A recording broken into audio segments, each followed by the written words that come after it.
Hello and welcome back to the Weekend Spread. I'm your host, Bobby Howard. With me today, we've got Boatin Blake, Ty Lee, here to talk about the...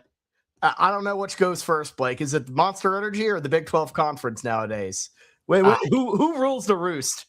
I'm ready for those two Roman numerals just to turn into a 3 and just incorporate the Monster Energy into the logo. This is the most ridiculous ad deal we've ever seen in a lifetime, not just because of who they're partnered with, but the minuscule amount of money. Like, I think the Schooner Pod and the Weekend Spread, we could have brought in more money for Monster than the Big 12 did. Yeah, it's on everything.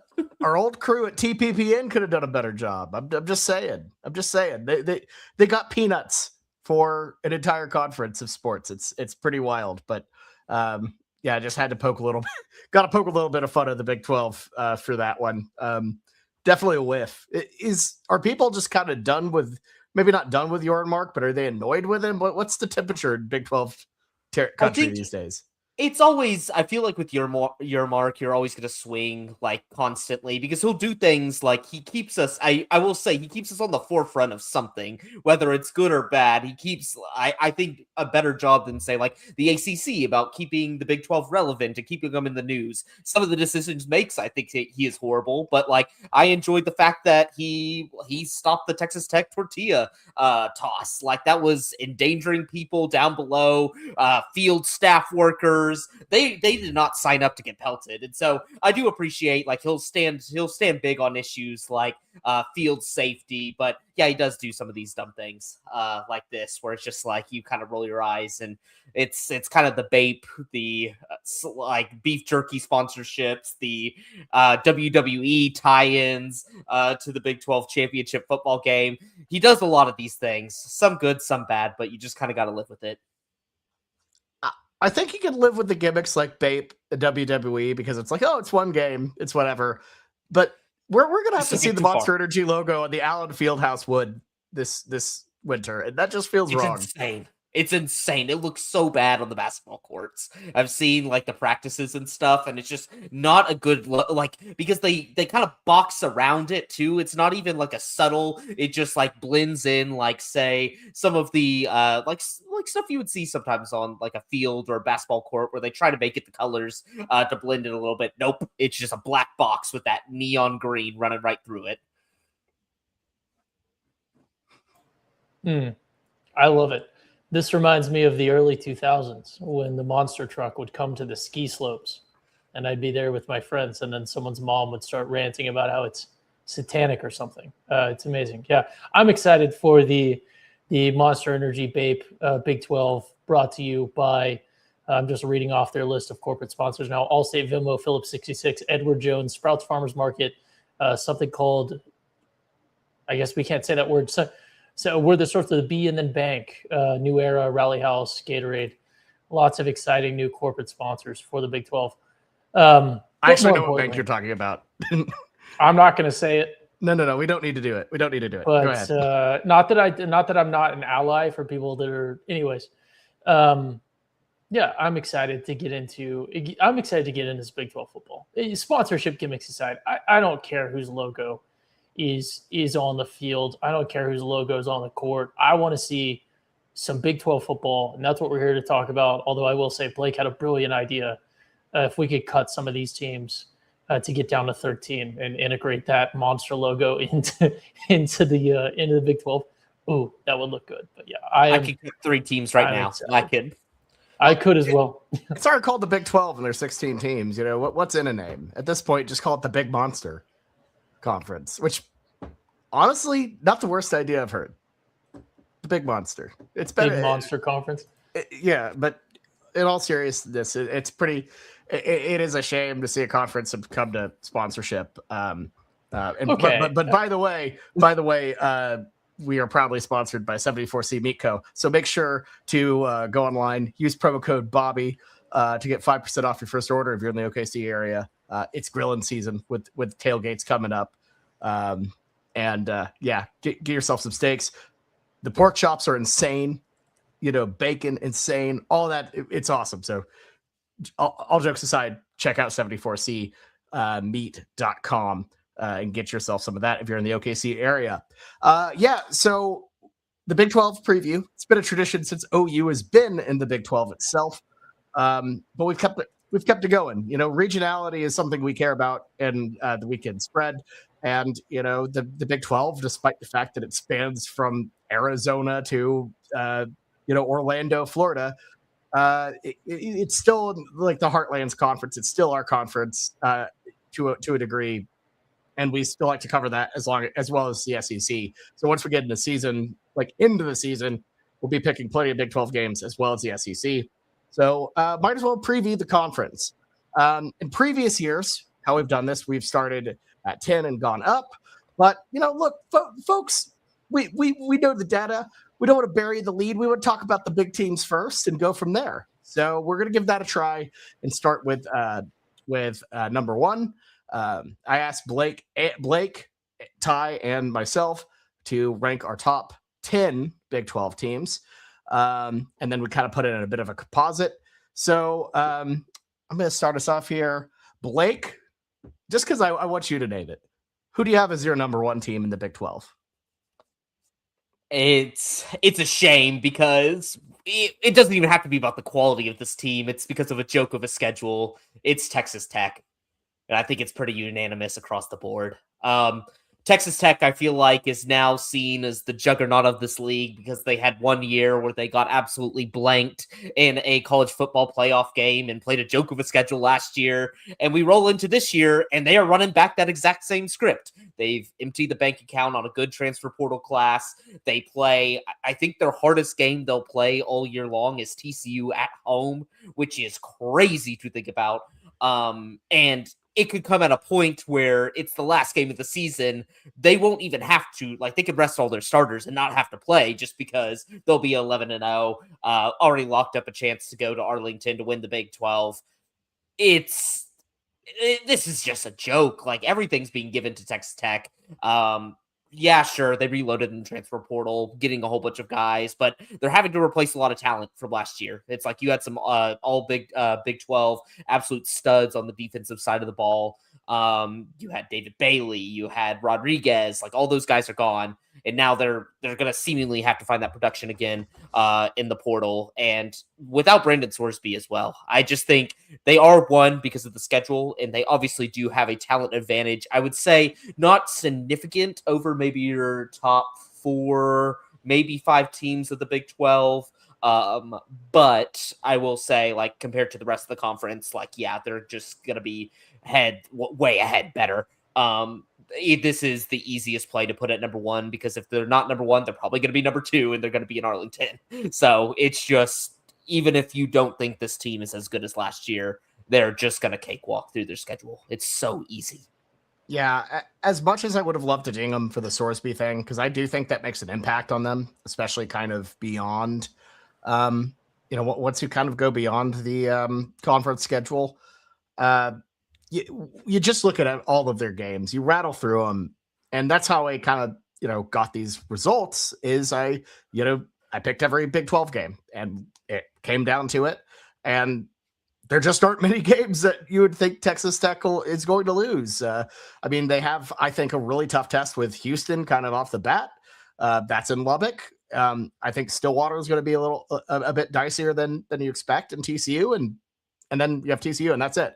You avoid BYU, you avoid Utah, and I think the Red Raiders just got a peach of a schedule here. So it's hard to pick anybody but Texas Tech to finish at the top of the regular season, because I think this is a conference that gets as tight as any, from, once you kind of go, BYU feels like a cut above everybody else, but it feels like a dogfight after that. And, you kind of run through it, and the amount of tiebreakers, weird scenarios that happen outside of Tech and BYU, essentially, it's going to be a weird conference this season. But one thing that's not going to be weird is Texas Tech repeating as the regular season champ, I think. Yeah, I think even if Brendan is Sorsby missed, it will. It's clearly Texas Tech. Looking at the key games, that's all you need to see. If Houston at Oklahoma State, and not to denigrate any of these teams, we'll get into each one of these later, where I look forward to very specifically denigrating Houston, but then hyping up Oklahoma State, TCU as well. But not to denigrate any of these teams right now. It's just, it's not a real schedule. It's a joke. And right, Texas Tech has seen the playbook for what works, at least in conference, in this current era of college football, and they've run with it, and they're doing a good job of it. Right, I can't slight them for that. I don't want to, Texas Tech, the Cactus Gang, even though there's no cactuses there, will be upset, if they feel personally attacked. There's nothing to attack Texas Tech for here, right? Like, they're not allowed to improve. Like, no, they did a great job working with the resources that they have. The tortilla thing is weird, right? It does need to be talked about. That's one, right? Come on, the tortillas are not endangering anyone. That's a little ridiculous. I don't know. But it's just lame as can be. And Blake's upset because Blake once got hit by a tortilla that had a hole in the middle, but we're not going to get into that. So, yeah, Texas Tech number 1 right now. And even, I'll say this, even if Will Hammond, who's their backup, or I guess starting quarterback, was backup coming into the summer, even if he gets injured, which he has a pretty extensive injury history, like he hasn't been able to stay the healthiest, I still think they're probably favored over all their opponents, even with their third string, second string quarterback. Like, I just think it's embarrassing how the Big 12 has just gifted them such an easy schedule. Yeah, I don't know what happened with the schedule makers here, what happened with the Matrix, whatever happened there. No clue, but Tech is, I think, going to do very well. Tech paid them off. Let's be. I don't know what could have happened to give Texas Tech. Tech would never pay anybody off. No. That would never happen. They couldn't avoid the Sorsby thing, but they got a good schedule. So, Ty, who do you have as your number 2? That is a great question. I should probably pull up my list so that I can tell you who my number 2 is. I know that you're picking on me because it's something that maybe no one else has at number 2. And that is, of course, my beloved BYU Cougars. Shout out to the Cougar Tail. Shout out to, basically everyone else also had it right up there, which is not surprising, right? I think they're actually number 2 in the Vegas odds. But right, BYU is riding high. I think, like you touched on, Bobby, there's a good argument for a tier ranking within the Big 12. I know you love to do the tier rankings, but Texas Tech, clearly anything can happen, but they're kind of on a tier of their own. And I think, right, anything can happen any given Saturday. I think we're going to see a lot of interesting stuff. I would argue 2 through 4, maybe 5, but I think there's a pretty strong consensus on at least 2 through 4. Any of those teams can hit their ceiling or hit their floor and bounce around there. For me, I like BYU. I like the advantage they have at home. I like more that some other people have fallen off a little bit more, but yeah, I'm I guess pretty high on the Cougs if I have them number 2. Blake, why do you have BYU second? I just think out of like the next crop of about 3 or 4 teams, they are the ones that just have the highest floor. That I don't think there's really a scenario where they just end up at the end of the season. You're like, oh my God, what happened to them? Like kind of maybe like a K-State last year or something where it's like the season gets off bad and they're just like, why is this team just like floating around now? I don't think that's the case with BYU. I think Kalani Sitake has built an incredible culture there. We've seen it the last 2 years. They've kind of been the peak consistency program with just an issue of trying to get over Texas Tech. They did have some key losses, I will say. Losing your D coordinator to go up to, I believe, Michigan. He was a great guy, but you return most of your guys on the defensive side of the ball. You return a now sophomore quarterback and Bear Bachmeier, who was kind of like a rising star last year. Sure, maybe not the best thrower, but has some elite legs. And if he could just develop a little bit, like he's going to be a good quarterback for a while in this league. And then also running back, just absolutely stocked there. They're the only thing I worry about BYU this year, lost a lot at receiver. You're one of your best guys getting expelled because of some bad things. But I just think even with some of those little small things, they really didn't go through a whole too much when it comes to losses, when it comes to player personnel, just a little bit on the coaching staff. I don't know. Like I see you have them at 3, Bobby. Like you obviously think highly of them. They're, I think, have a decently favorable schedule. Like obviously having to go on the road against U of H and TCU can be a little bit difficult. But yeah, I just think they've kind of built a solid program that if I had to bet, like they're probably the easier bet to go second. But they could fall. Like they could easily be in that 3-4 range. But this is not a team that's just going to absolutely, I think, plummet this season. Yeah, no, I'm with you. I think they're just a model of consistency. Having Bachmeier back, after, all of the quarterback drama they had last year was one of the reasons why with Retzloff is one of the reasons why we kind of they brought him in during the summer. Like they brought him in during the summer and he played that well. Like last second, it was unreal. And then keeping Sataki after Penn State wanted him, I thought was great. I have him. So the reason why I have them third is they lost a tiebreaker to my second place team. So I think it's going to come down to the wire. I think BYU very well could be second, but I'm with you. I think they're steady. I think the schedule lines up really favorably. In the same way that Texas Tech doesn't have to play BYU or Utah, BYU doesn't have to play Texas Tech. And as we saw from last year, that was the bane of their existence up until the end. Ty, I see you're calling timeout. What's up? Yeah, sorry, this is very important. Did you build a shrine to Russell Westbrook behind you prior to the podcast? No, because that was not here. Just a tiny Russell Westbrook jersey back there. I removed the other stuff to give it the time of day. Just had to honor the GOAT, the Brody. I would also like to note that we have Ty's name appearing twice on the bottom. Your name and then Texas Tech, BYU, their logos also spell out Ty. So that's clever. Is that why I did that? Yeah, maybe. No, yeah, well, Blake also did it. So, all right. So the team I have at number 2 is the team that lost the tiebreaker in my scenario, and I actually screwed up on the graphic here. Shocker. TCU doesn't play in Provo. That game's in Fort Worth, I believe. Yep, it is. And I think the Frogs pull that one out, and I think they get the number 2 spot. So I think we're somehow going to end up with Texas Tech, TCU in Arlington the week after. I have the Frogs at 2. Blake, you have TCU at 3, and Ty has TCU at 4. All of us pretty high on TCU.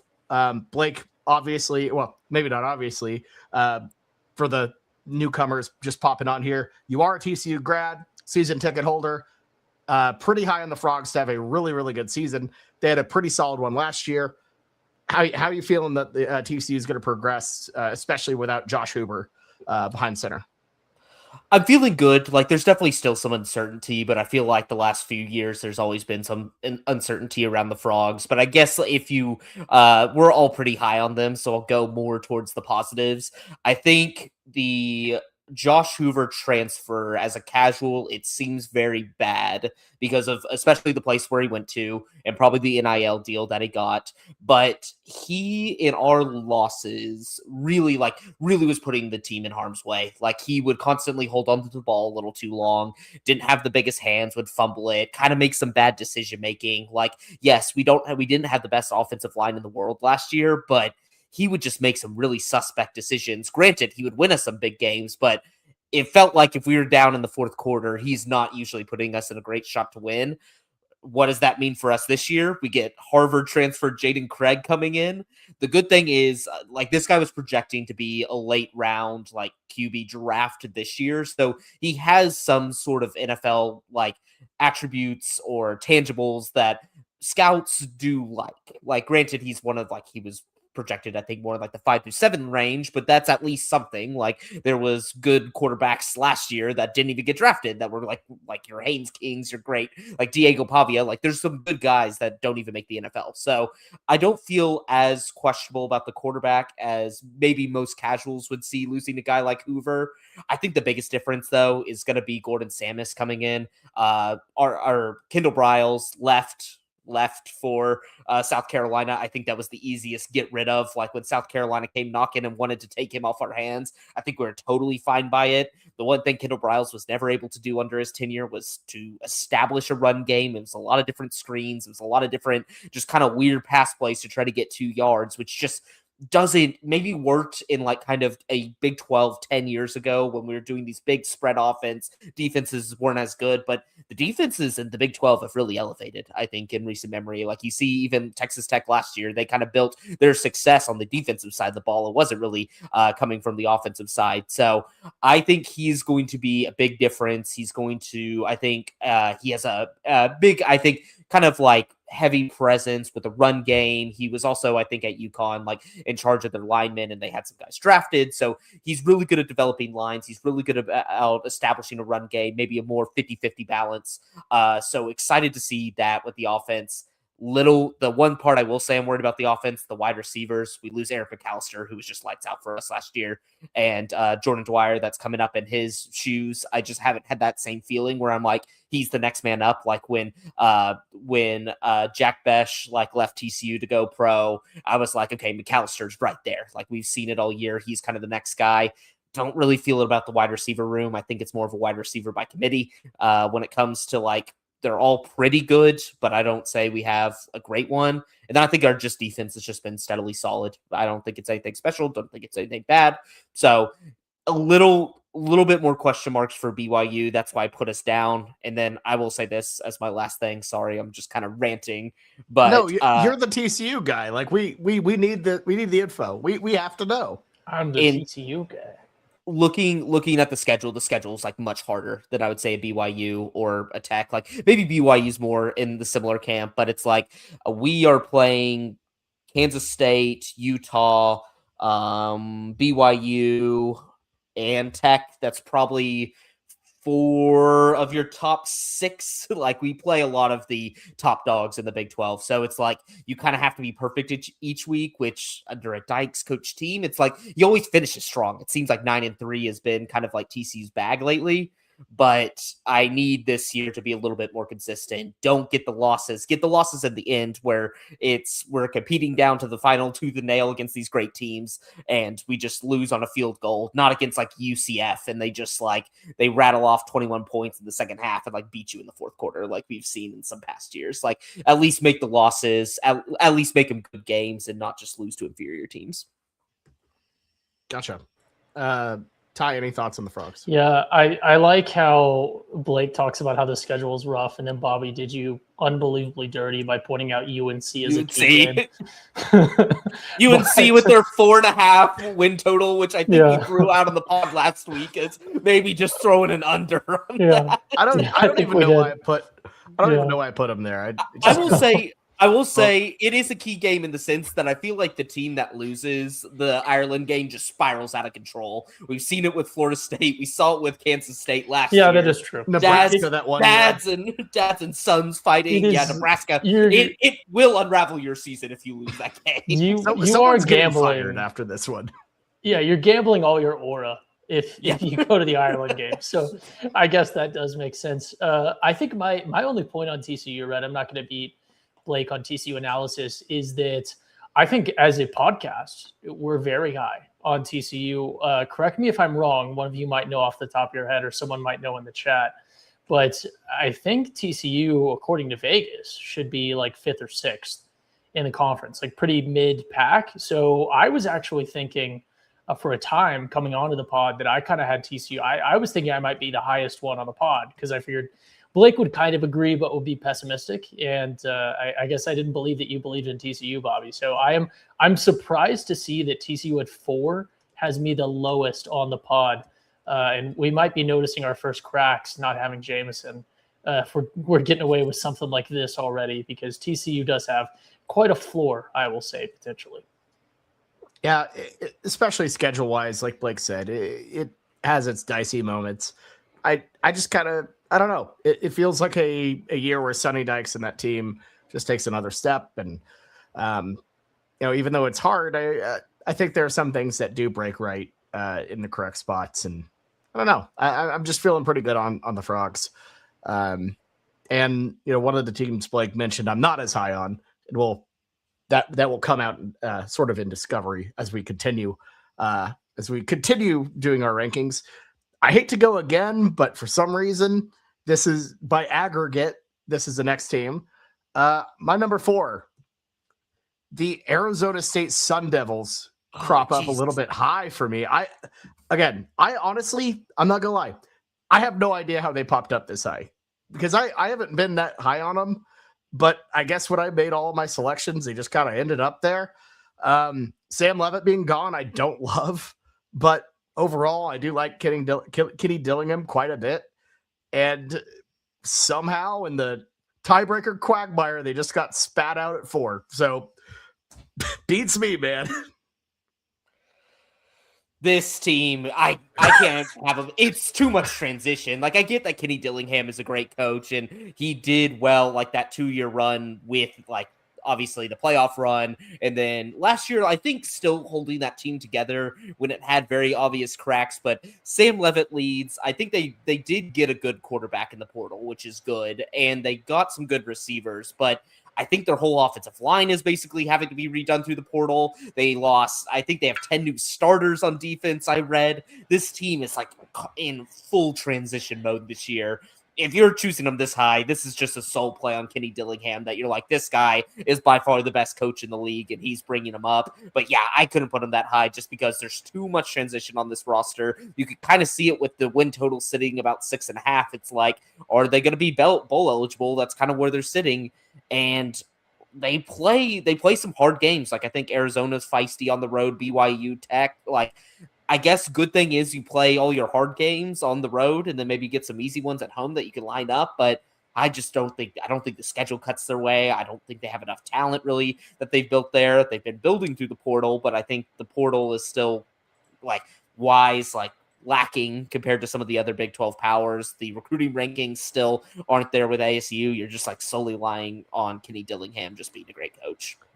Yeah, I just pulled up, my schedule rundown, and I feel like your thoughts on Arizona State depend on how you feel about Kansas State, UCF, and Oklahoma State. You have K-State and OSU at home, and then you go on the road to Orlando to play UCF. So there's too many toss-ups on the schedule. There's so many toss-ups. Honestly, and even like at Kansas and London is like a weird one. I don't know. I think there are a lot of toss-ups, and I broke Arizona State's way almost every time on these toss-ups.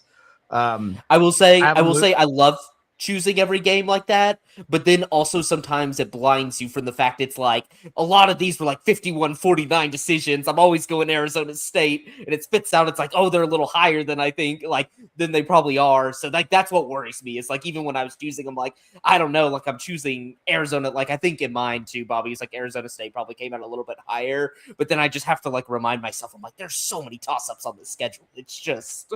Yeah, like seeing it siloed like this, because the way we did our picking mechanism, where you run down team by team, or you go week by week, so you don't really see like the full schedule breakdown, and you really look at it, and there are like, I just don't know. I think if I had a run back, I would probably.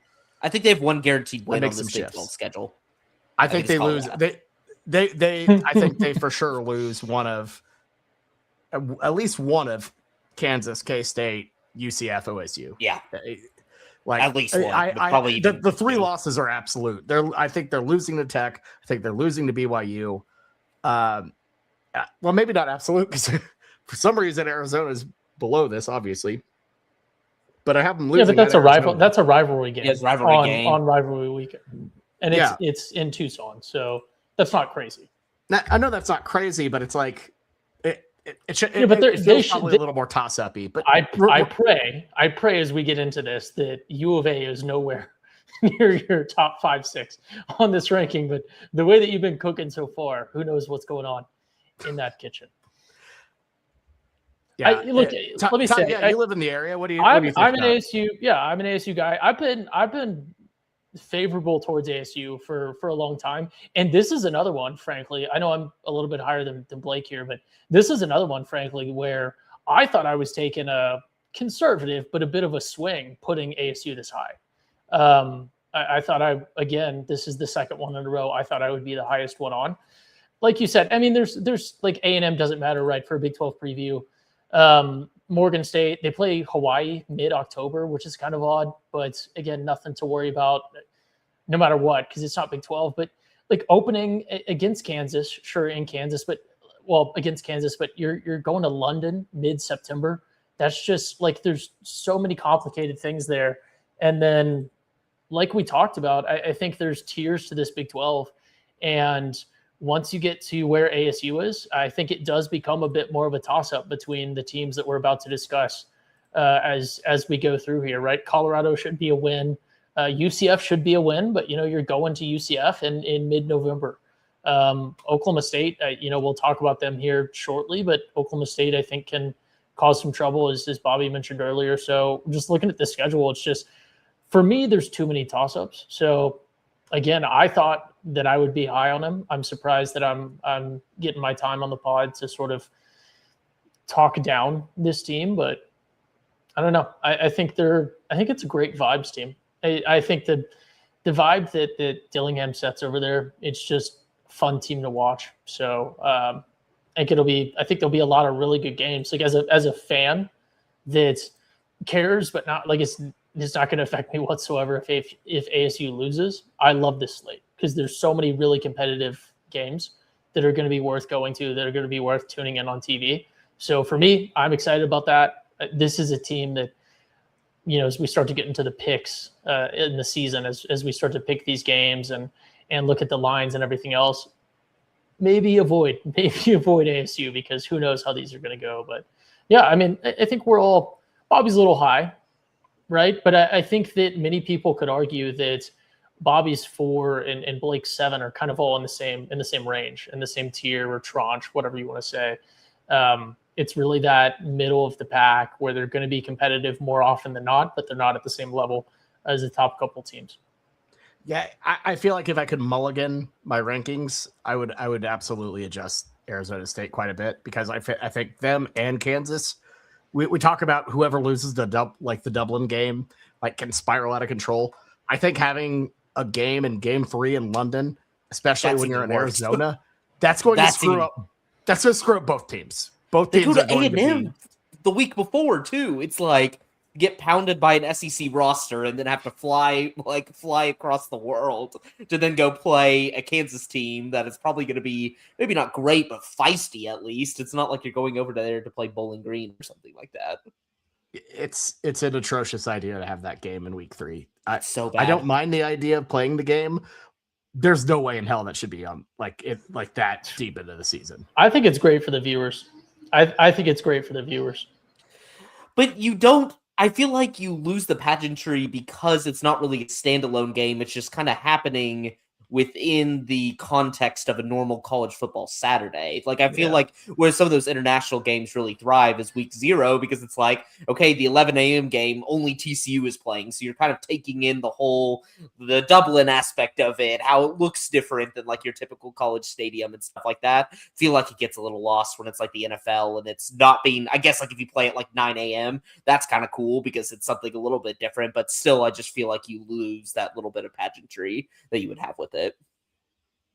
I think it's fair, and I think it just kind of undercuts it. It's like, oh, well, we're already like in a conference play, like we're past the like kind of gimmicky start of it, where you have all the the preseason kind of bowl game ish type environments where you're in Charlotte and Atlanta and all these soulless NFL stadiums. Like we're kind of past that. We're on the campuses.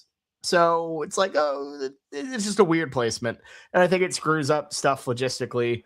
There was a brief rumor that Houston was actually exploring moving their game against Oklahoma, against OU a couple years from now to London, and it got shot down very, very quickly. Yeah, that was like they're like, that is a week before SEC play. We're not going to London to mess around for no reason. So y'all are like one of the brands that should just be excluded from international games. Like y'all are too valuable stateside that it's like the The only moves you could really do is kind of go more towards the soulless NFL stadiums just a bit more. Like I know, aren't y'all doing that with like SMU coming up? Yeah, SMU moved their home game to Jerry World next year, so that's fine.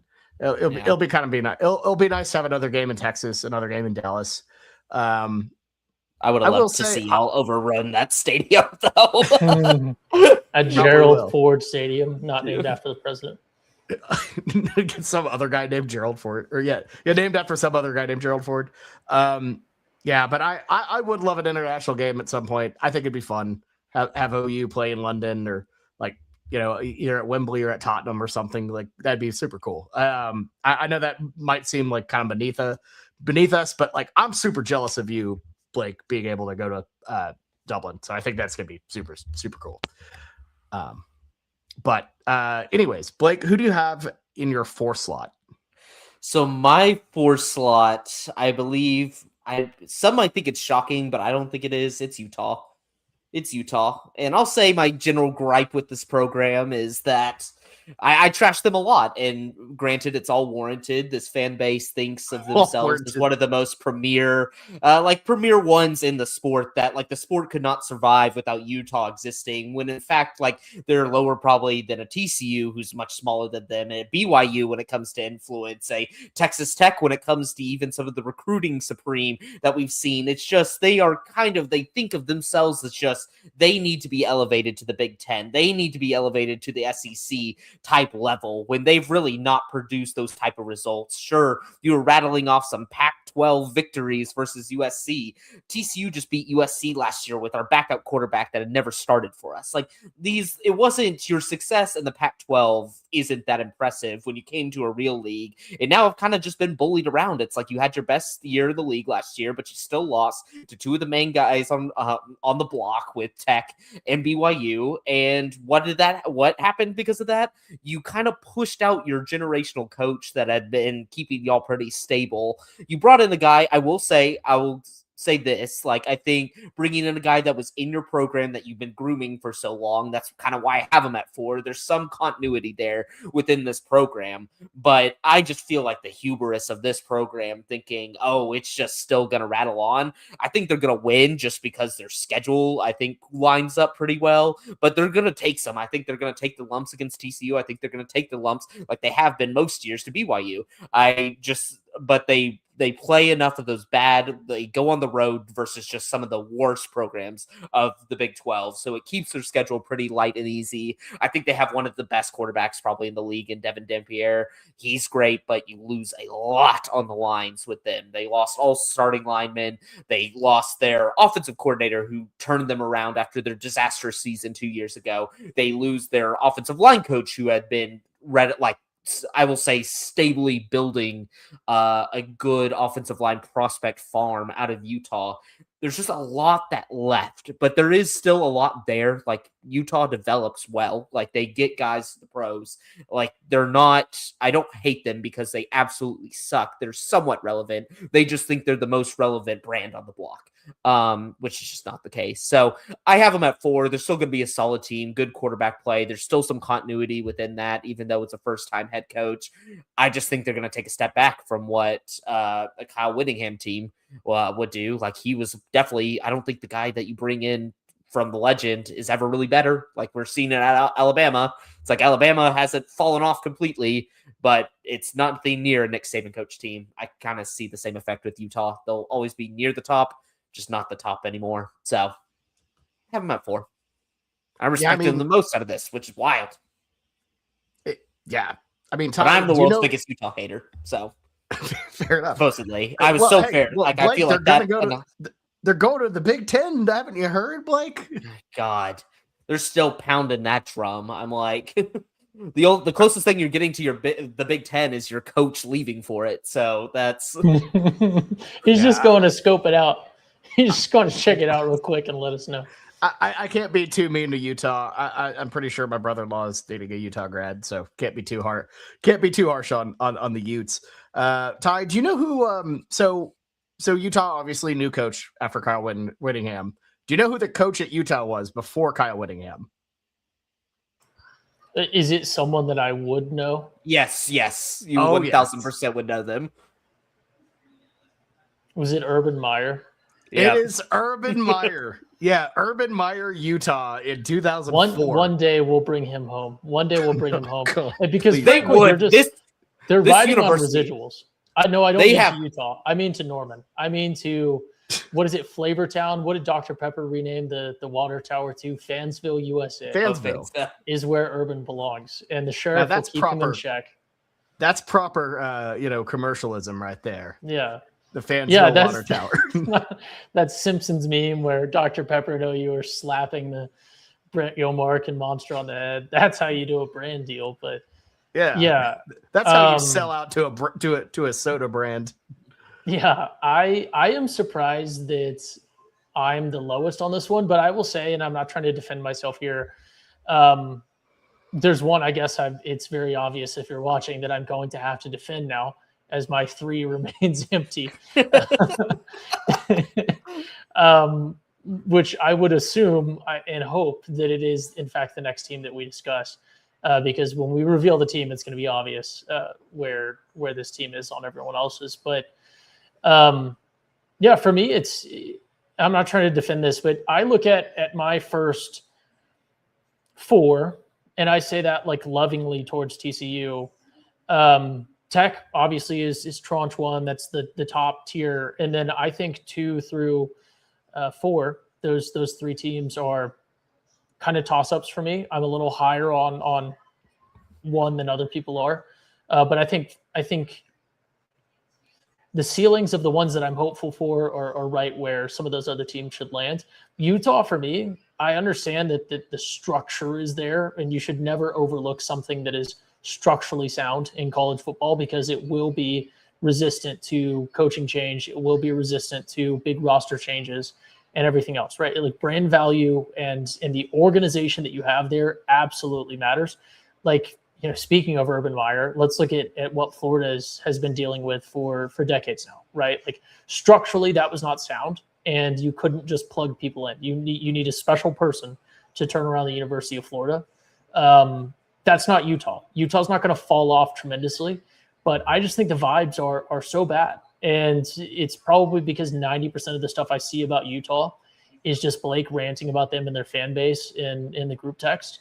But I think the vibes are bad, right? The way the coach left, the way they talked about who was a tremendous coach, like the way they talked about their coach is almost equivalent within like Utah, what they are as an organization and everything else would be like if OU fans in mass just trashed Bob Stoops for retiring. Like it makes no sense. There is no reason, like I will say, not to sound too Blake and not to sound too like college football elitist, but this fan base kind of needs to know its place. Like there is no reason that they should be saying anything negative about a guy that did what he did there. It's just absolutely ridiculous. It's like Penn State fans getting on to James Franklin. Like that is who you are. Like don't act like you're better than that. That's who you are. You should be grateful.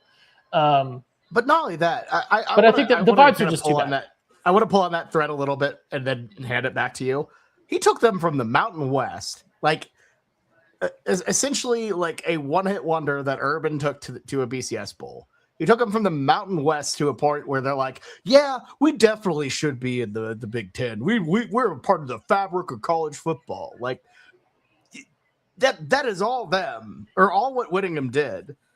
And I understand being frustrated, wanting to move on or feel like you're stagnant, but I don't know. That just seems crazy to me. Yeah. Crazy to me to turn on him. I will say this is the first team, I think, and this is my closing argument for Utah.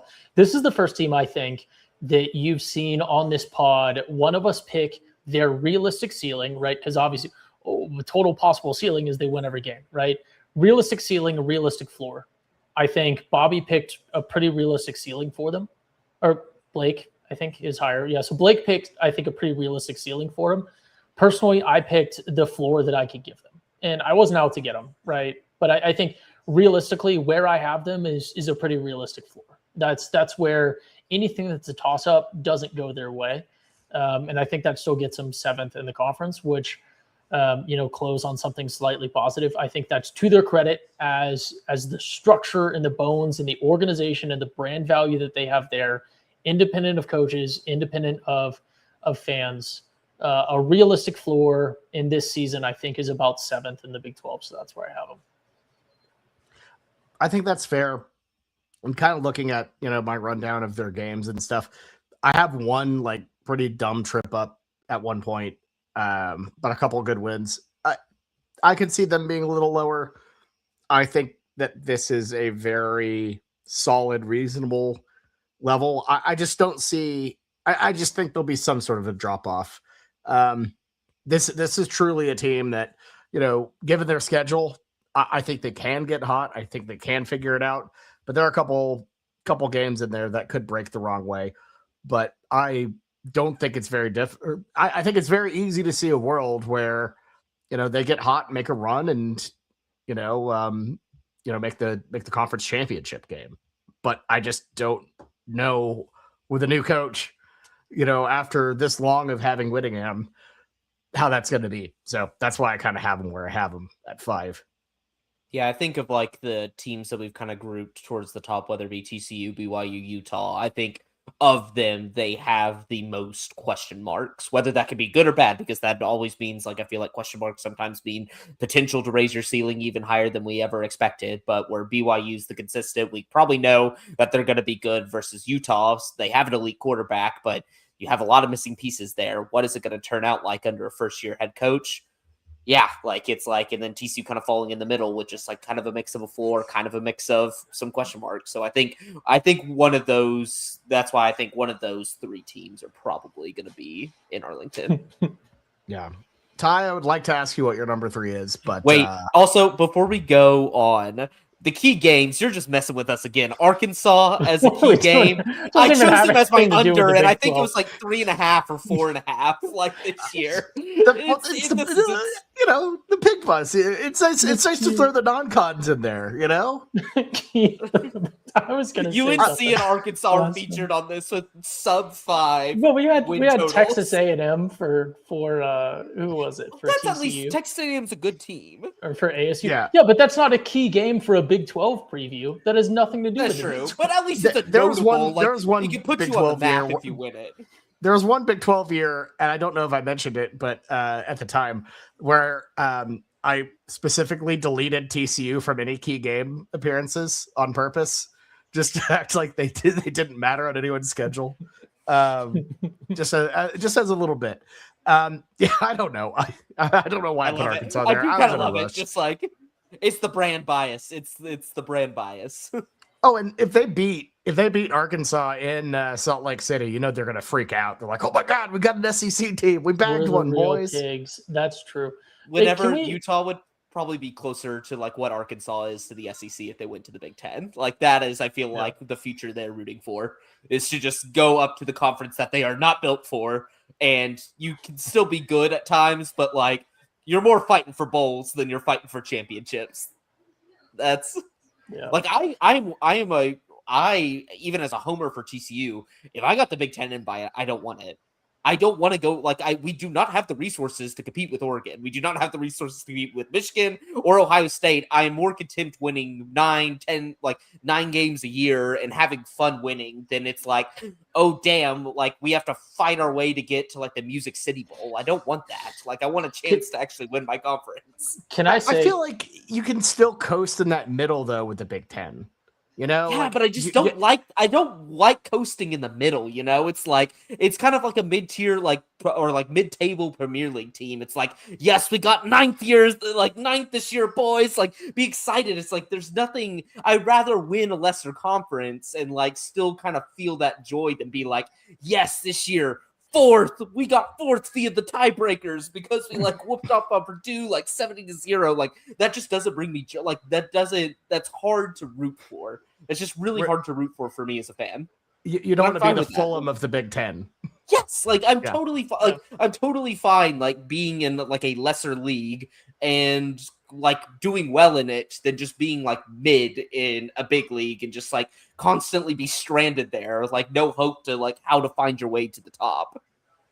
Can I say real quick before you move on? Obviously, right, Southern California teams, but I feel like as a fan, especially if you're a fan like Blake who lives in the DFW Metroplex and your school is in the DFW Metroplex, the Big Ten is just not appealing as a fan to go to games. Like It sucks. Like the Big 12 right now, you have, Utah is gorgeous, especially in the fall, like times a year. You have Colorado. I know you've been to a game in Boulder in the Big 12. You have stuff that's just within your local area, right? The other Texas teams and Oklahoma State. You have the Arizona teams, right? Like in the fall, things get better. Like there's just the Big 12. I look at teams as a fan and I go, okay, here's a lot of places that would be just neat little spots to, is Tempe the best college town or whatever? Like that's not what I'm saying. Is like, it's not the pageantry of these little college towns, but just as like an adult fan to be able to bounce in and out of Phoenix, go to a game in Tempe and come back and have normal weather and good food, or go up to the mountains or something else. Like the Big Ten is just not, if I were in that position, obviously not OU in the SEC. But yeah, the Big Ten is just not appealing. I feel like from a fan perspective of like, I can't wait to go to this game in Nebraska. No disrespect towards Nebraska. But I feel Nebraska's way one of the better ones. I'm thinking about like Purdue, like even like Happy Valley and stuff. I'm sure it's great. It's probably just a big college town just because it's like a lot of students there. But like I don't really have a desire to go to some of these. It's like hard to get to places that I really don't have a desire to go to. I'm gonna be honest. I think the problem is it's like, in a weird way, it's not like USC doesn't want to go to Nebraska. It's Nebraska fans have nowhere to drive to.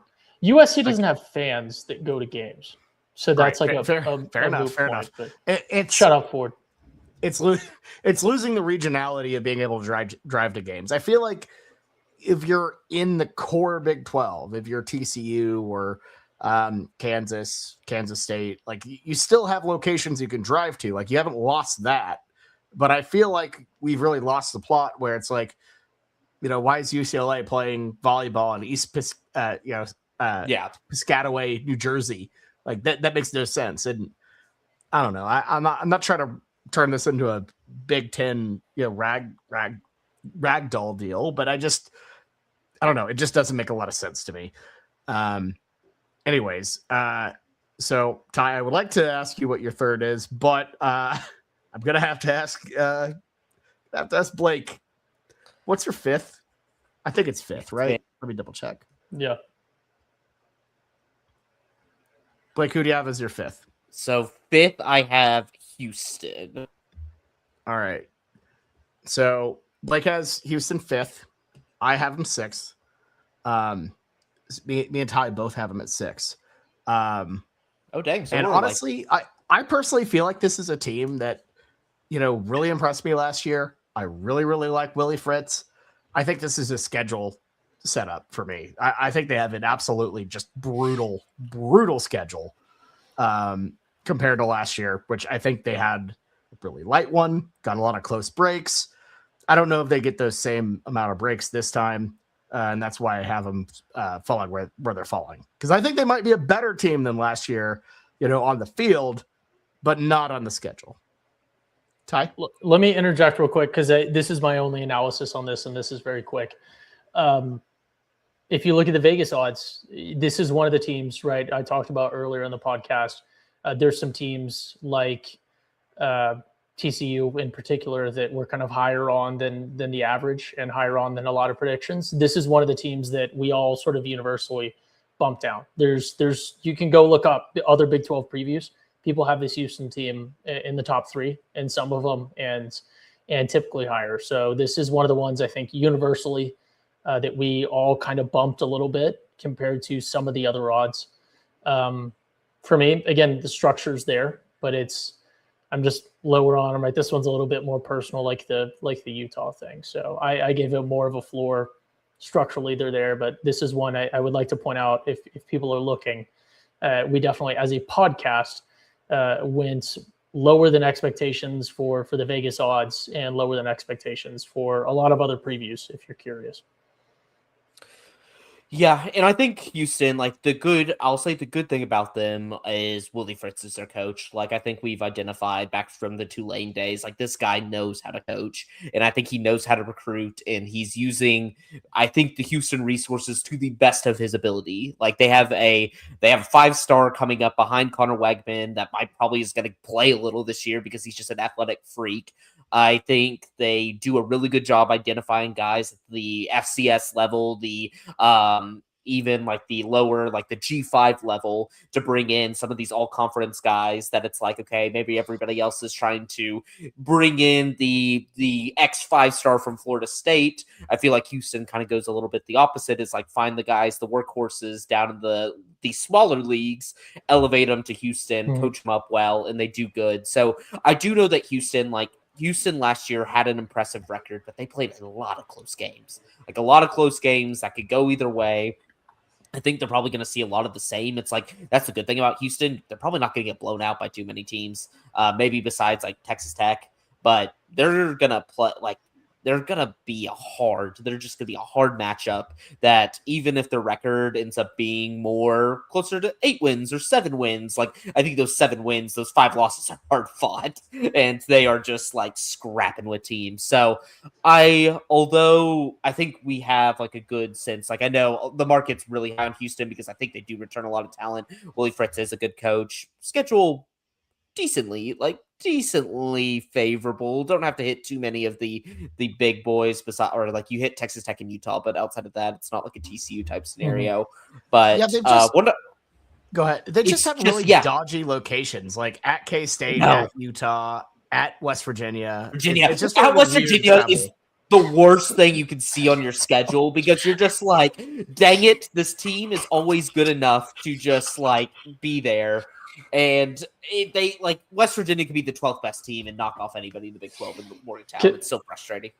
It's like hard to get to. You have to fly into Pittsburgh and then drive in. Like it's not exactly an easy trip.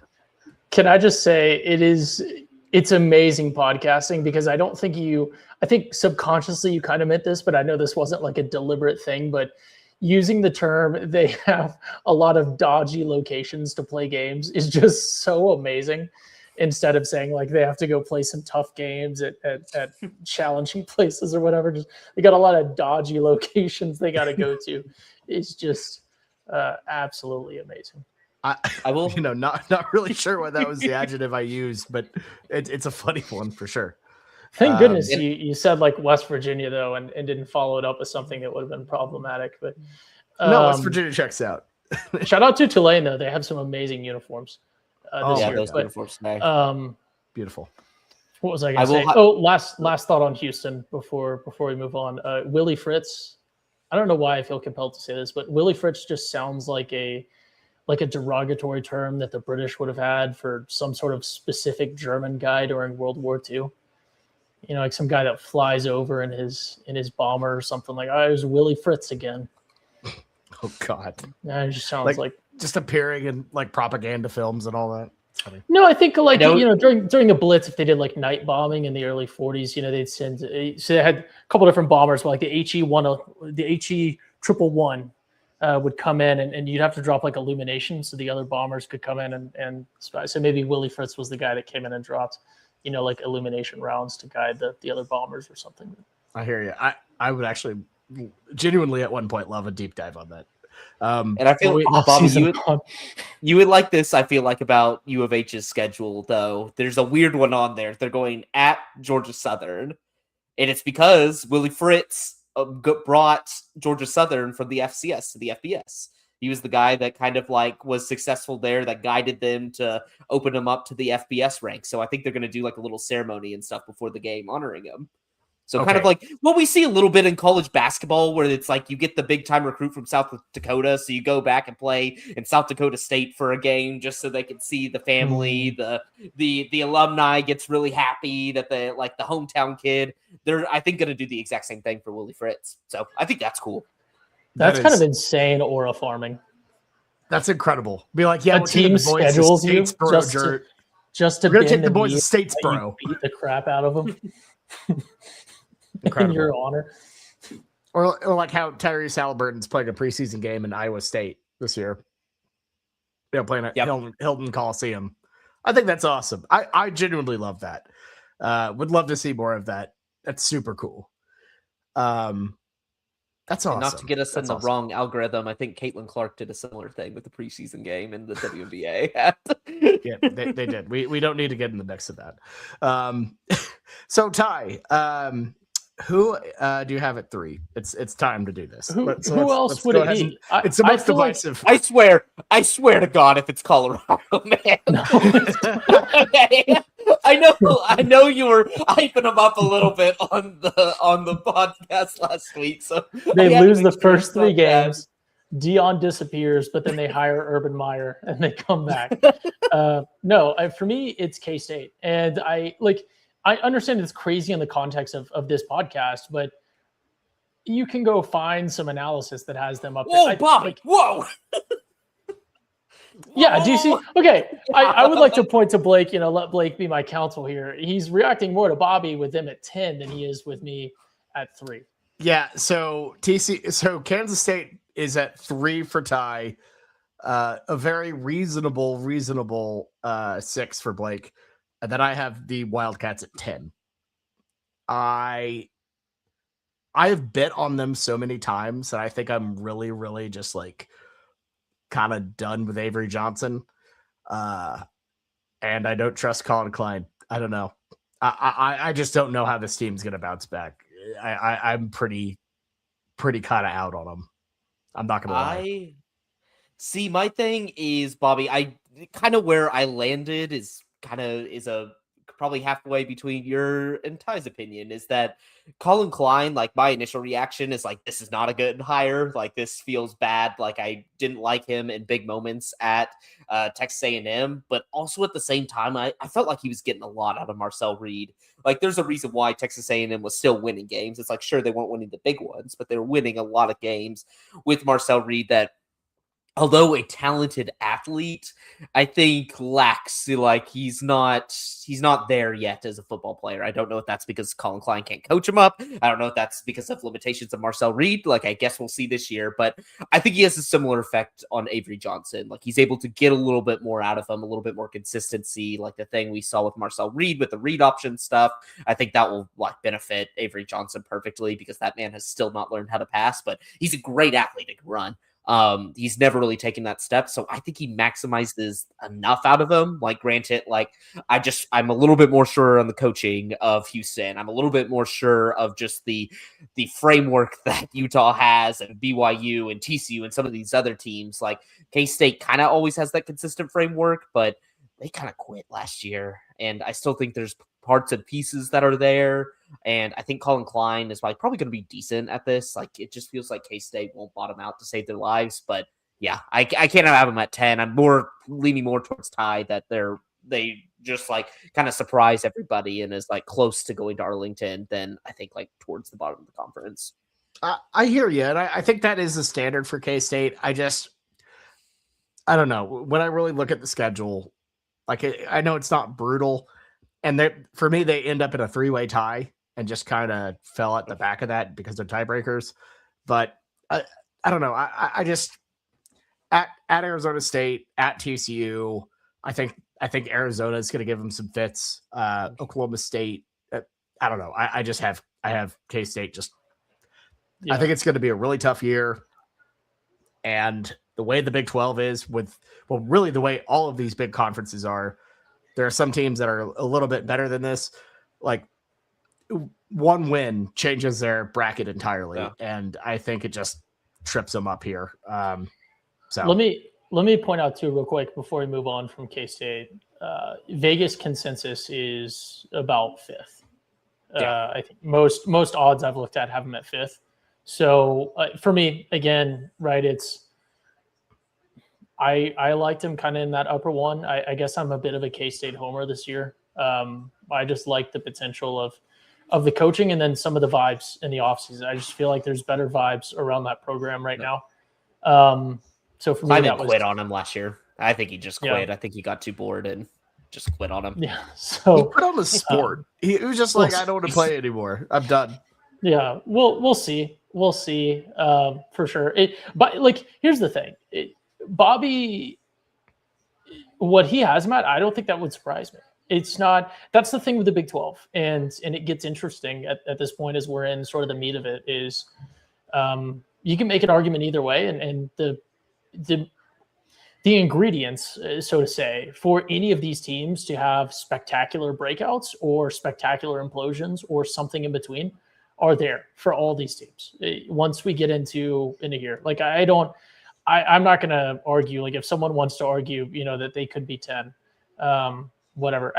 K-State could win, right? There is something that could happen that could propel them to the win, but who knows what that could be? We may have concepts of a plan, but who knows what could happen.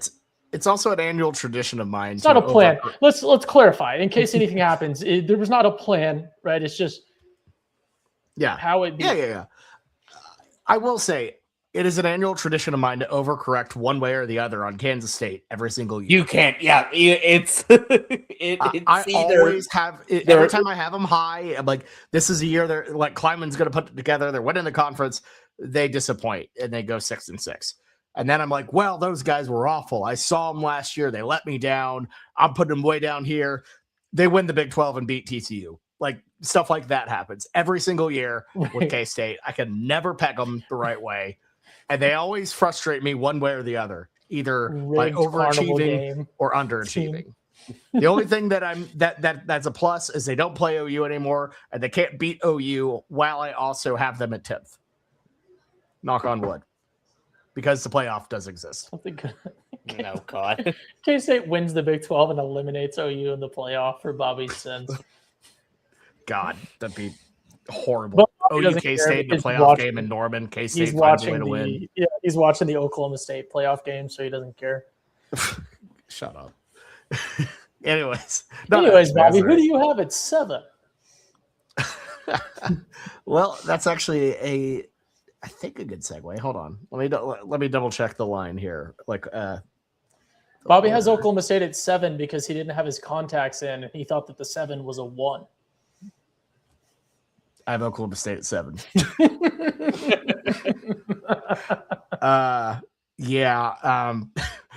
Pretty hilarious. You actually timed it out perfectly. Yeah, I honestly do think the Pokes bounce back. I was big on them when we did our over-under podcast last week. Really, really like the Eric Morris hire. I understand they were 1-11 last year, like genuinely as bad as it gets. One of the worst teams in D1. But to me, I feel like a team can totally shift things from year to year when you have these coaching hires with the mass injection of talent. Not only is it, hey, we have a lot more talent now than we did last year, but also it makes you a little bit unpredictable in a way. You don't have the same type of game plan that you had the year before. You kind of throw everything out entirely. I think OSU has that. I think they have some really, really come back. I think they do have some kind of tough schedules, or like a tough schedule. Oregon early, that talk about a battle test. They're gonna be over 3. I think over 3 touchdown dogs to Oregon at home. It was a disaster last year at Autzen. That was a bloodbath. It was horrible. And the way I have their schedule, I also have them losing to West Virginia. So I can actually see them kind of getting down a little early. But I don't know. I think this is a team that I like the core of the the guy they hired. I like the players. I think they figure it out and have a pretty impressive 6-3 season in the Big 12. Yeah, let me say for the future of this program, I don't actually hate Oregon being week 2. They go to Tulsa, which is functionally a home game, and probably more of a home game for a lot of fans, right? It's easier for everyone that lives in Tulsa to not have to drive to Stillwater. So, I love that as a season opener. It's great for the state. That's a great matchup for this team and to really get their legs. If you're going to have to play Oregon, rip the Band-Aid off, and it's in Stillwater. And it has really no consequence on right. It has functionally no consequence on the Big 12, right? If people get broken or injured or whatever else, right, then that impacts your season. But I think even if you get blown out by Oregon, you have two things that are going for you. And that's one would hope, although anything's possible. Who was that guy like Williams at Kansas that used to quit like week 3 of every season? But it's kind of too easy. Jalen Daniels. Jalen Daniels, that was it. Yeah. But it's too early in the season for the whole team to really quit on you. Even if you get blown out week 2, like nobody really quits week 2 of the season. And they kind of have to lose like a conference game or two before that happens. And 2, you'll know, even if it's subconsciously, as the players, as the coaches, as everyone else, that you're not going to face a team as strong as Oregon ever again in that year. Right. I think realistically, there's no way that they make some big bowl and play a team tougher than Oregon. So I think that doesn't necessarily hurt them.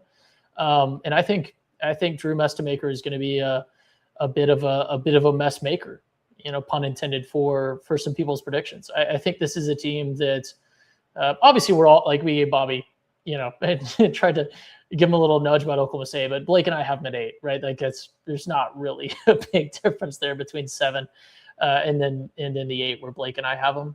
Bobby has him at 7, Blake and I have him at 8. But yeah, I think this is a team that will get the over, like we talked about on the over-under pod. Bobby brought him up, and I think that's a great call. And I think this is a team that's going to spoil some lines. I think this is a team that's going to be scrappier than people expect. And I think this is a team that's, people are going to lose bets. People are going to lose arguments with their friends about, so-and-so is going to get blown out, or so-and-so is going to blow out Oklahoma State. I don't think so. I think there's some real potential there. And I kind of like the vibes. So I have them at 8. For me, I think this is a high 8, respectfully, for Oklahoma State. I like them at 8. I think they could do better, but I don't think they could do much better. But I think that they are not going to look embarrassing in very many games.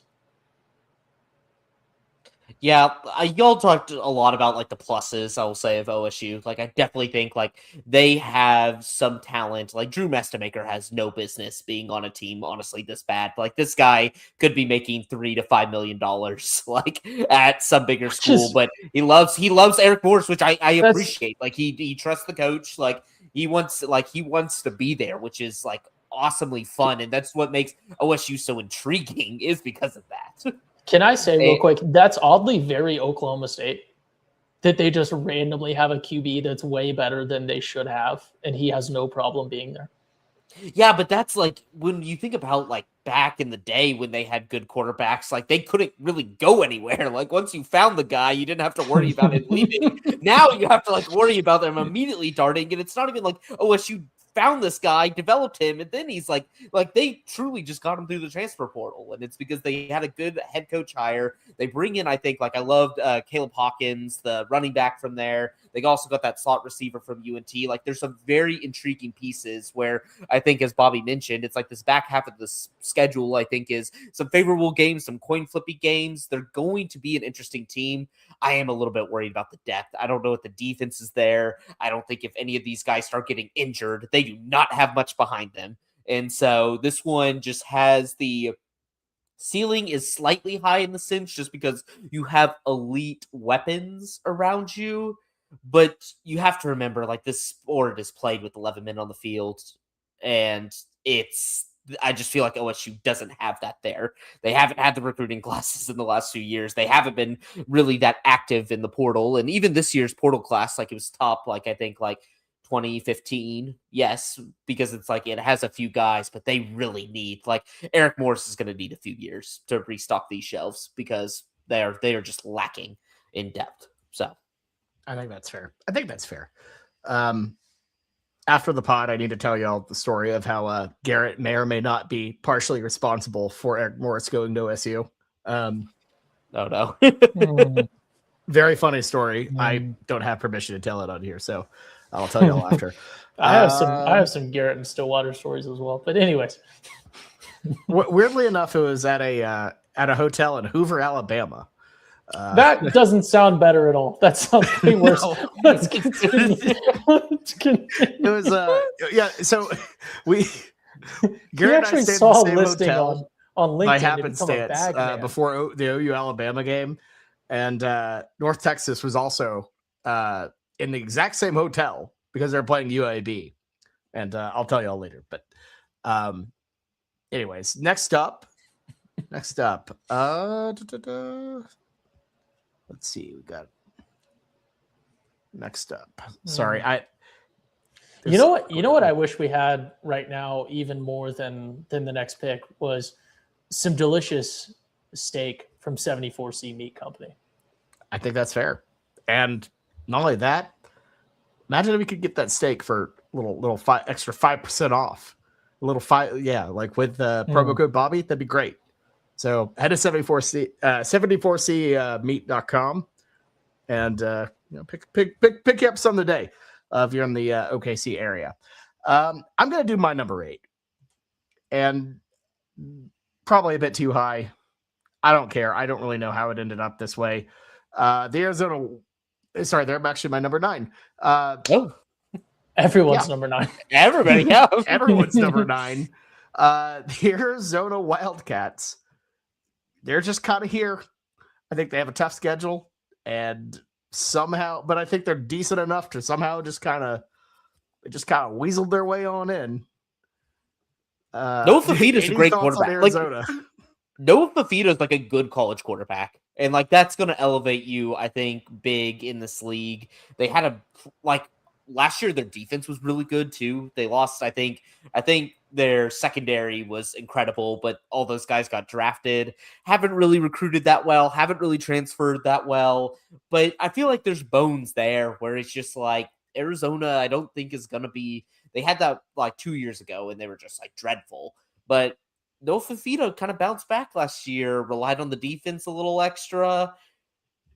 I don't know. I think they just kind of play like some complimentary ball. I think just kind of like when I look at it, it's like, yeah, maybe some of these 10, 11, 12, 13s, there's a piece I like better on them more than, say, something at Arizona. But I just feel like Arizona's a very well-rounded team. I think they're solid, pretty decent. Like Brent Brennan, I think, is a pretty decent coach. Like, I just think they're solid. Like they're mid in like the best way. It's just like they're, I think, solid, a tough out, have a good quarterback. Like that can get you a few wins in this league. So. Yeah, I think they'll run up against it with the best teams that yes they have in the Big 12. I think they have some tough destinations. I mean, they have to play BYU, Texas Tech. We're all obviously very high on TCU. They got to play Utah. It's a tough schedule, but I think they're good enough to like win a couple tough games. I think they'll trip up here and there. I think they're just good. They're not going to overachieve. They're just a solid football team. And that's what gets you at 9 in this league. And I think the Big 12 is a really solid conference, honestly, top to bottom, especially like it's an interesting conference. And I think Arizona is a team that I feel like when it comes weekend spread time, we're going to be really struggling to kind of figure out what they are. That's going to be a hard team to read, but I think they're going to be pretty decent. Here's the thing with Arizona. It's right. The Big 12 cast system, kind of unfortunate. They could have dealt with a couple years of pain, and then they would have been just top dogs in the Pac-12 had they stayed over there. I'm glad they moved to the Big 12, but if we're looking at this U of A team in the Pac-12 this year, certainly a very, very solid team, certainly in the top 3. But does ASU move with them or not? But I think they're a good Big 12 team. Like we said, they're going to be solid. It's a team that no one can overlook, even Texas Tech in the Big 12, right? This is not a team that you can go coast through and sleep on. It's going to be a team that plays well. It's going to be a team that is coached solidly. But for me, it's just there are the tiers in this. And when I look at my rankings, right, I talked about Tech is on its own, I think, and people can argue this, but BYU, K-State, TCU, maybe ASU are kind of that best of the rest here. And then I think Houston and Utah are kind of their own little case. You could make an argument that they're up there along with BYU, but Oklahoma State, Arizona, and then my number 10 that's yet to be revealed, I think are all kind of in the same spot. And then you have literal untouchables, like actual garbage. Why are these people even fielding a football team down at the bottom of the Big 12? That I guess we'll touch on very briefly at the ends. But yeah. I think U of A is I hate when people say this about teams, but I think it's a better team than the schedule will indicate at the end of the year, than the win-loss column will indicate. What are they going to do if they make it to a bowl or not? We'll discuss that, I guess, at the end of the season. But I think they are a fairly solid team that would be, a little bit worse in other conferences. But it could be worse in the SEC, frankly. And I'm not trying to be pro SEC, but like I said, I think they'd be very competitive, very, very competitive if they were in the Pac-12. I think they'd be, they'd certainly be top 4, maybe just off the top of my head if they were in the ACC. It's just how it is in the Big 12 this year. There's a lot of stuff, a lot of moving parts. U of A just kind of has a solid team. So we'll see, see what they do, but it wouldn't surprise me if they were a little bit higher. It would certainly surprise me if they were top 3, 4 in the conference by the end of the season. But it wouldn't surprise me if they end up like 5th in the conference. Yeah, this is one where it's like if they flip one of these, because the schedule is so thinned out and the standings are so thinned out, they just like jump like up, a couple spots here, end up in that Arizona State, Houston. Like if the Territorial Cup or the Governor's Cup flips, it just changes everything. Or sorry, that's the Territorial Cup, right? Arizona I don't State. know. I don't know. Yeah, It's a cup. I just know it's the spots that you should go before the game if you're going. That's going to be a fun rivalry. It's one of those where like both campuses are going to be a good time, regardless. I couldn't tell you what it's called, but I know where you should park, and the good parking attendance. There you go. Okay, moving on to number 8. I'm the only one with this team. And I really don't know. Actually, I do know how I got here. And it's definitely, how I mentioned I really wish I had a mulligan to redo this. I wish I had a mulligan. Please be number Iowa 8 team, the West Virginia Mountaineers. And I've been wondering after seeing everyone, like, how did I get here? I picked them to win every game at home, and I picked them to lose every game on the road. Oh, dear God. That's really dumb. That's really dumb. So West Virginia is not going to be number 8. I do in general think they'll have a better season than some people expect. They were absolutely putrid last year. And I do think they'll probably win a lot of games in Morgantown. But they're not going to sweep. So hand up, guys. Mistake. Shouldn't have had West Virginia this high. Your K-State pick looks so bad now. I didn't think it was terrible. Michael Hawkins, dude. Michael Hawkins. Believe in Mike Hawkins, man. He's gonna bring him home. That guy has been given unlimited opportunities at a great program to do something, and he still couldn't do anything. There's nothing on this West Virginia roster I like. The problem is I feel like when I looked at West Virginia through the lens of other teams where I'm like, oh, they got to go to Morgantown. That's a tough game. That'll be the one they drop. Oh, they got to go to Morgantown. That's a tough game. That'll be one they drop. And now all of a sudden we have West Virginia at 5-4. Yeah. Their win total is either to make a bowl or not. They are on the line of bowl eligibility with a relatively easy non-conference. They have to play Virginia, which hard, but they play Coastal Carolina, UT Martin. Yeah, this is bad. Isn't Morgantown 45 minutes from the Pittsburgh airport? It's people make it sound like it's a crazy spot to get to. It's just not. I think it's probably because of the change in scenery. Probably. I think it is actually significantly easier to get to Morgantown, West Virginia, than it is to get to Happy Valley, where Penn State is. Oh yeah, probably. To be fair, Happy Valley is very, very hard to get to from what I understand. Yeah. That was a bit of an extreme one. And Morgantown is a tougher place to play, but hour 17 minutes. Okay. That's not bad. Yeah. It's like driving to Windsor than Happy Valley. Rental car highways. Yeah, that could be 45. So, yeah, Pittsburgh's closer to Morgantown than it is to Happy Valley. Well, you wouldn't fly. Anyways, You're gonna get me. You're trying to bait me into these rants about airports. Well, where would you fly into to get to Happy Valley? Wouldn't you fly into Philadelphia?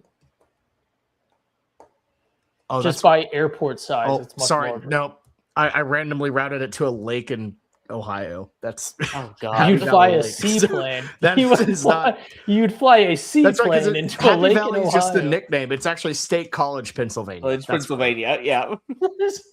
that always trips me out because Happy Valley seems like a town name. This is like when I shared a fun fact that Temple was in Texas, and then you guys informed me that it was in like Ohio or something like that. Because you're thinking of Temple, Texas.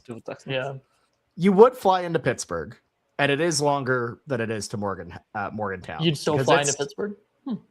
I mean, State College is legitimately like in the middle of Pennsylvania. Like you would not fly into Philly. Maybe you'd fly into Well- Harrisburg. Does Harrisburg have a good airport? Probably not. I don't know. We've lost the plot. Let's look at y'all's number 10. Blake. Well, actually, no. Yeah, no. Let's go, Blake. Who do you have as your number 10? So it's always stinky picking this one because you have to like something about it. And I guess I like two things about this team. Or maybe even three, actually. The UCF Golden Knights at 10 for me. Oh, and Ty. Ty's showing some respect. So I'll let Ty go into the negatives maybe of this team. No, but I have only positives. But I will say they got Alonzo Barnett from James Madison. He's, I think, a dynamic quarterback, probably going to be one of the better ones in the Big 12.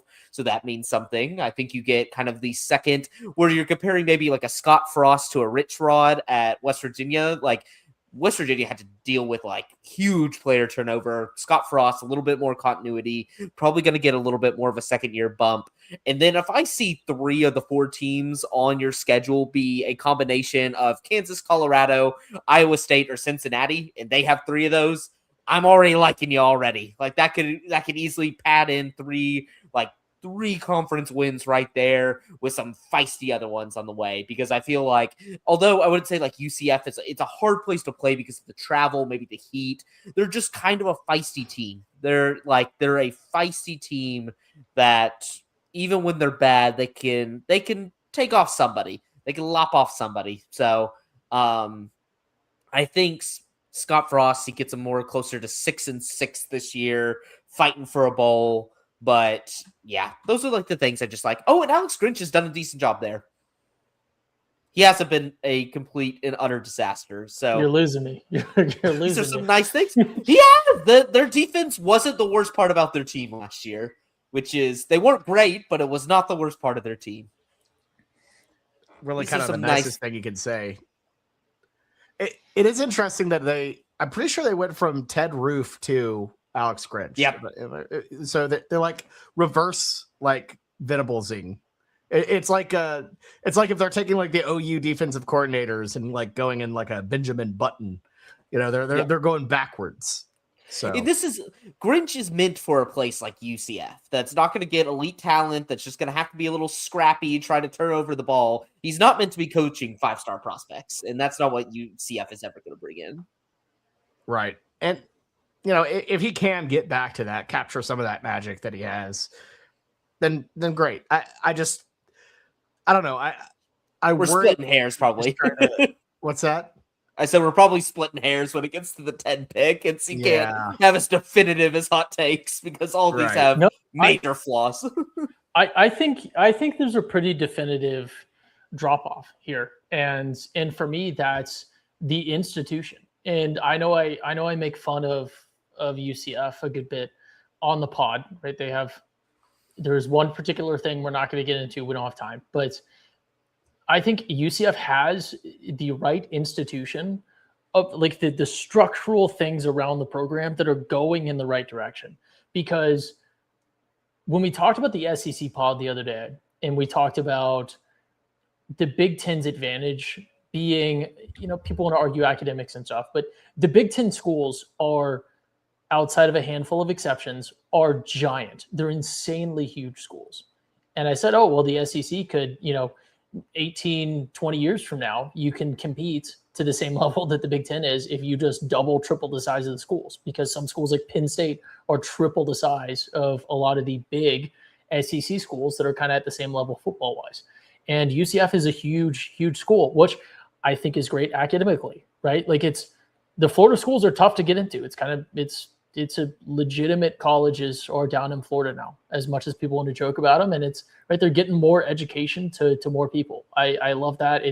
They have no structural limitation as to why they can't admit more students. So build the capacity and educate more students. That's awesome. They're huge. And I think that the buy-in that the fan base has and the loyalty and the passion that people have is just such a good sign. UCF is very new as a college football program. If we very new, like UCF should be absolutely respected for, they've never won a national championship. Let's be clear about that. But they have done so much, and their trajectory is in the right direction. And for me, if I look at the bottom, 6 schools, so 10 through 16 in the Big 12, for me, structurally, there's a very big difference between UCF.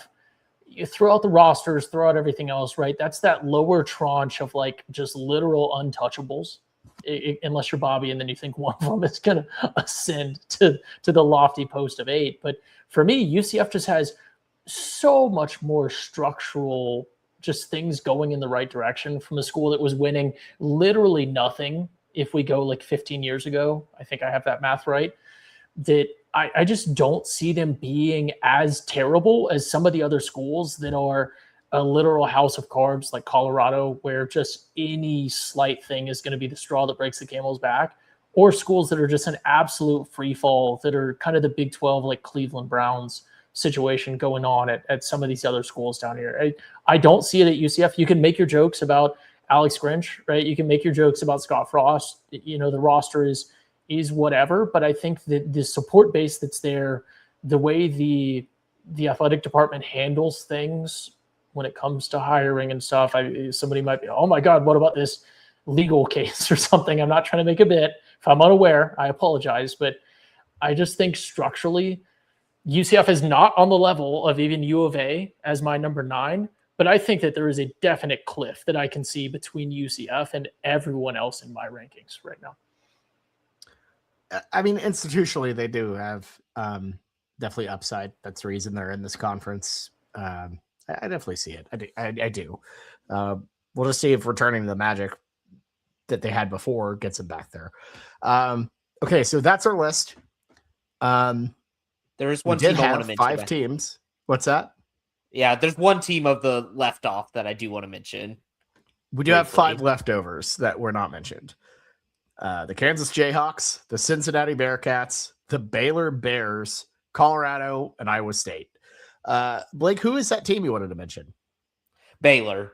It's the fact that they've reached this level with, I think, similar investment as probably like a TCU, Utah, maybe like a U of H. Like, they have the athletic prowess to just at least be towards the top of the Big 12, and just under David Aranda, it just has not worked out. Like, they basically this season are pulling the DJ Lagway, save us, please save us, like the meme of President Donald Trump, please save, like, they're doing that with DJ Lagway. Your guy, DJ Lagway. just to bail this program out. Like, it's so sad. It's Dave Aranda after an electric first year. He's below 500 as a coach at Baylor. And that just feels weird. It feels like they invest more than some of these other programs that we have ranked above them. And it's just, I think, sad.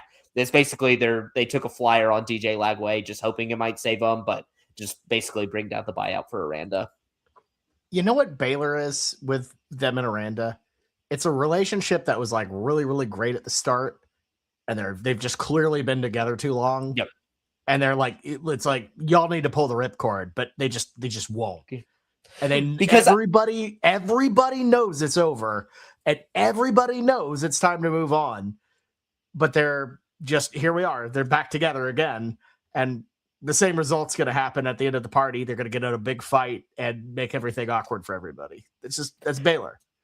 That is a perfect analogy because it's the only reason why they are still together is Dave Aranda seems like kind of just a genuinely nice guy. Like he seems to like probably align with what Baylor as a university, their values and what they want to put out. Like Dave Aranda is a good guy. He's probably not a dirty cheater that is like trying to go like below the barrel and really try to like cheat to win as a like basically the opposite of Art Briles. Like they probably from an organizational standpoint have liked him from that, but man, it's just like anytime they are in public and we have to watch this team play, it is just a disaster to watch. It's just so it's kind of sad. Like I do want Baylor to be relevant in this like Big 12 landscape. Like I don't want them to be better than TCU, but I sure like it's sad just seeing it's like wow, like your last year you had a good passing offense, you lost everybody on that side of the ball. Dave Aranda, who is supposed to be a defensive guru, has to bring in somebody now to call the defense. It's nothing's working there, and they just refuse to rip the Band-Aid off. Well, and they've had these things where like, you know, they'll start really bad and it's like, well, this is over for Dave Aranda, and they like cobble a little bit together.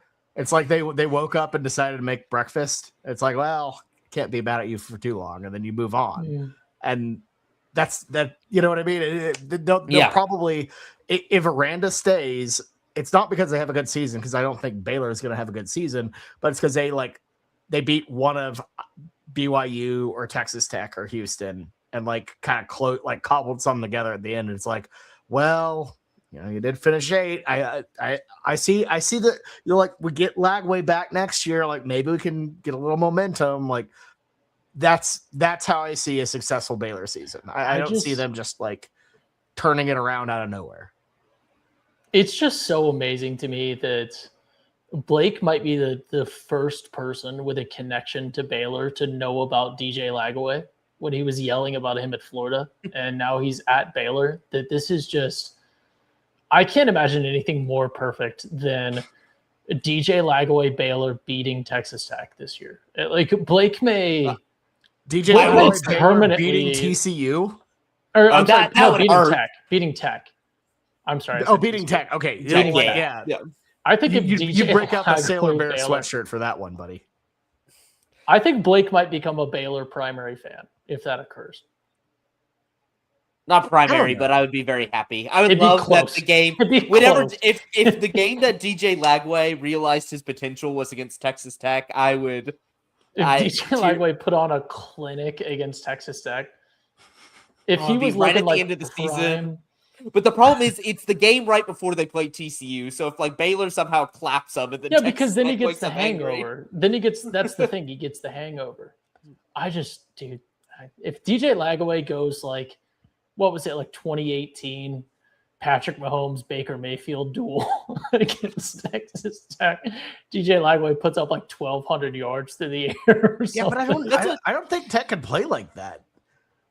That's what I mean. Yep. DJ Lagway would be both. He'd be Baker and Patrick Mahomes. Like Tech needs to grind him out. Like it just, I don't know. That's my thing with Tech, because I really hated putting him at 1, and I really wanted to put him lower to make a statement. Then like I think the Sorsby thing's gonna hit him, blah blah blah, and I just couldn't pick anybody to beat him. You can't. So. Well, there's only one or two legitimate, or not even like. Probably 1 or 2 just like kind of threats, and they just seem all to be at home. Like they just anytime anybody has some sort of talent, it's just playing Tech at home. So. Was that decent? Yeah. Was that an Odyssey reference? Try conjuring that up in Lubbock instead of in your home stadium. It's just not going to happen. All the threats are at home. That was an Odyssey reference. There you go. There you go. So Blake, out of Kansas, Cincy, Colorado, Iowa State. Any thoughts there? Kansas, I think you're well coached, so I think they're going to be decent. But I think once you get to the levels of, like, I think the 3 worst, like Colorado, we kind of talked about it last week, the floor could fall out there. I think Cincy is just kind of rudderless under Scott Satterfield. Like, it just feels like that was just not the hire. He's not really elevating that program in any way, shape, or form. And Sorsby was kind of the only thing holding that ship together. So I think they completely fall off. And then we discussed Iowa State. Iowa State, you've never seen a program lose more talent than they did. First time head coach. That's just going to be a complete and utter disaster. So I do think there's probably a clear cut 3 because like I think Kansas, a lot of these preview magazines love to loop in Kansas there, but there's some Lance Leipold can coach. Like I feel confident about him, just like even if they're bad, being a little bit competent bad. I don't think Scott Satterfield can coach. I don't think this new Iowa State guy can coach at least this year. Like, I just don't think any good coach with that amount of talent can do anything. And then I just think Prime, that experiment has run its course. So, yeah, he's just waiting for him to fire him and get his buyout and call it good on the Prime end. And my thing with Leipold, love the guy. I think he's a great coach. I think it's the wrong era of college football. And if he was going to do something, it was going to be with he should have done it earlier. He should have done it earlier. Oh my goodness. He had the recipe to make it work. You guys think he didn't think of that? No, I know, but that's what I'm saying. Is it was like it was going to happen. He had all the ingredients right there, and it just didn't work. And I don't know. Why did I think of that? Because that's the thing about Kansas. Like even I would say different than like say at Iowa State, because they were constantly kind of linked together, and like what Matt Campbell could do developmentally, like I think was a little bit better probably than what Leipold can do. But I feel like Iowa State really rallied behind him, where I feel like Kansas started to, and then just like immediately once they get bad, they're just kind of just back to basketball, where I feel like Iowa State has a little bit better of an approach of like, yes, we really care about basketball, but we do support our football team. We'll give it a little bit more resources. It just feels like Kansas is very like fickle and when they'll do it. And so I think I think Matt Campbell was always going to have consistent support, consistent resources, where I feel like Lance Leipold, maybe after the stadium got built and stuff, they're just kind of like, do we really want to support buy this big roster to get like 1 extra win, 2 extra wins in conference and go like 5-7 instead of like 3-8 or like 5-7? Would it be 3-9? Like, I don't know. It'd be 2 extra wins. Yeah, but I don't know. We'll see. My thing is I have gone in year after year on like this is like Leipold's gonna like this year blows up, and it just never just kind of hadn't at Kansas. Like they've been feisty.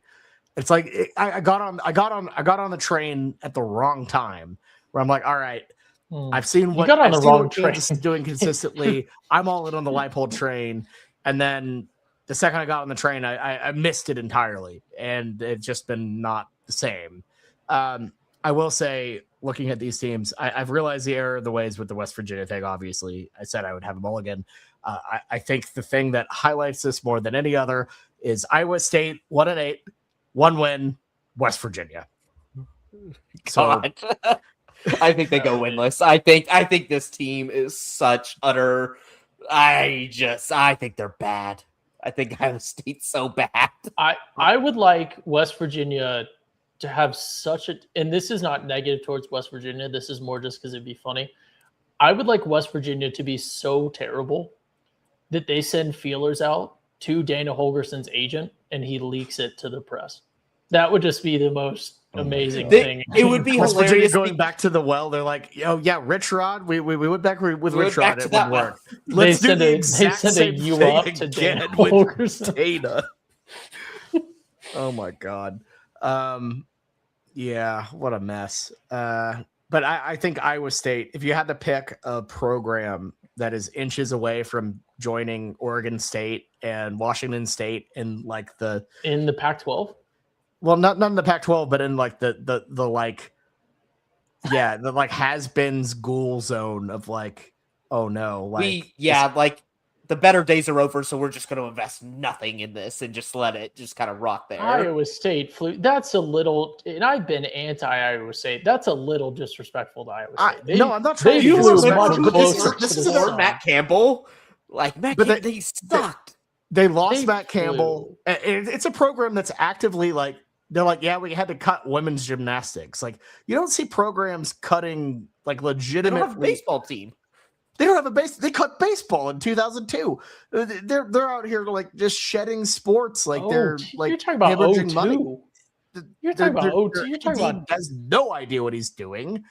I'm not trying to be disrespectful. What they've done in football under Matt Campbell is great, but Matt Campbell's gone. You're The talking happy about days are 02? over. Go home. We're It's talking about done. 02 right now. But they've just consistently always been bad at football besides one little blip in history. They have been, and that's kind of what they've always been. I I think it used to believe be they it had was been to them in they had Kansas been to were like fighting 4 or for 5 the bowls, like bowls as a whole before Matt Campbell. Like their football history is How many way conference worse than you'd think. championships does Iowa State have in football? How many conference championships? Yeah. I mean, dude, it might be like 1 or 2. No, in football. No, I'm saying like, Do we know? and it's probably like a Missouri Valley one. I have an agenda for this question, just for the record. They have 2 in all of history. Let's see what the There you 2 go. are. Yeah, the Missouri Valley. and 1912 in the Missouri Valley. Okay, so they have 2 fewer conference championships than Penn State. So Oh, their conference Penn record State in was independent, 1911 though. It's was different. no, it's not different. It's not. I'm just asking who has more conference championships. There's no difference. They went in their 1912 one to win. They went 2-0 in their conference. Oh no! It's undefeated. It's Also, more Penn than State Notre has Dame has conference ever done. championships. That's more than Notre Dame has ever done. So Penn State has definitely won a conference championship. no, I just said they've won 2 more than Iowa State. They won 4. They've won 4. Oh, 1, 2 more. Yeah. Okay. Yeah. Well, yeah. I mean, yeah, but they They haven't get been in those. they haven't been in the Big Ten that long. You kind of forget. Like they've. I They don't were forget independent anything for about a Penn State. very I'm a long time. professional hater. I don't forget anything about Penn State.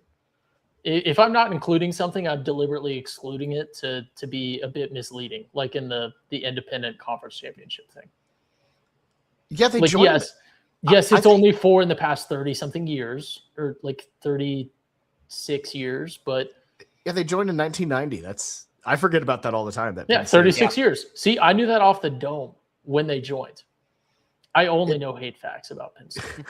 It feels like they've been there forever, but I don't know. Well, longer than we've been alive. So Speaking of a long time, time to wrap podcast. this pod up, boys. Another great Big 12 preview. I think it's going to be a really fun season. Excited to see how it plays out. Excited to pick these games. And next week, we got the SEC preview where we'll do the same thing, pick the top 10. Very, very excited for that one. Then after that, boys, it's week 0. It's time to pick some ball games. So it's about to get very real very quickly. Very excited. So if you've made it all the way through this 1 hour, 46 minute and counting podcast, thank you so much for listening. We really do appreciate it. And if you're in the OKC area, make sure to hit up 74cmeat.com. Got the link in the description here. And look, we'll see you next time, next Wednesday at 8:30. Have a good one. Good luck, everybody.